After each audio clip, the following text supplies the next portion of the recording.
यो हेरिरहेको छु परिवर्तन कति भएको रहेछौँ हामी भन्ने कुरा बल्ल थाहा हुँदैछ। अब हामीले चाहिँ घर बनाउनु पर्दाखेरि एउटा काठ लगाउनलाई यति गाह्रो हुन्छ, कहाँबाट जोडौँ भनेर पुरैमै हात लाउनु पर्ने हुन्छ। यहाँ चाहिँ हेर्नु त 1 2 3 4 5 6वटाको यो सो बनाएको छ। ढोका हेर्नु त 6वटा खाप लगाएको छ।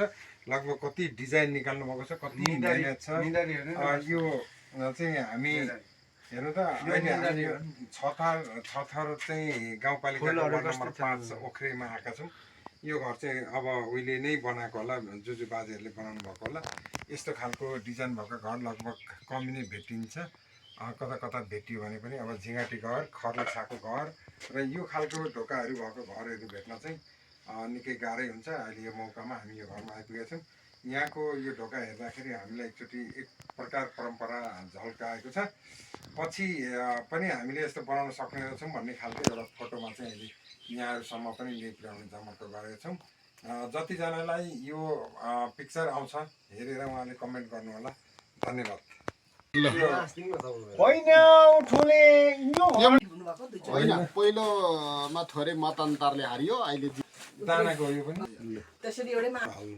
यो एउटा यस्तो गर्नलाई एउटा चाहिँ दाना लाने एउटा पिसाउने भन्ने उद्देश्यले छुट्याउनु परेको। यो खानु नि दुईजनाले अहिले चाहिँ महाभद्र जित्नु भएको त होइन नि हजुर। 35 मिनेट मात्रै अनि म पहिले पढाउँथेँ माथि त्यही सिधै स्कुलमा, अनि 9-10 वर्ष पढाइयो, पढाएर जागिर छोडियो, जागिर छोडेपछि नेता हुनतिर लाग्यो होइन। तपाईँ पालिका जाँदा त तपाईँ नयाँ पुस्ता हुन्छ नि। दुध कति दिन्छ भाइ?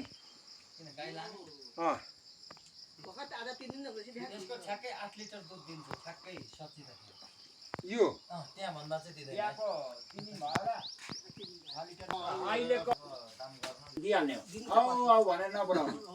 अब यसलाई न्वारान गरेको छैन, न्वारान नगरी नुहारान चाहिँ के को गर्नुपर्छ त?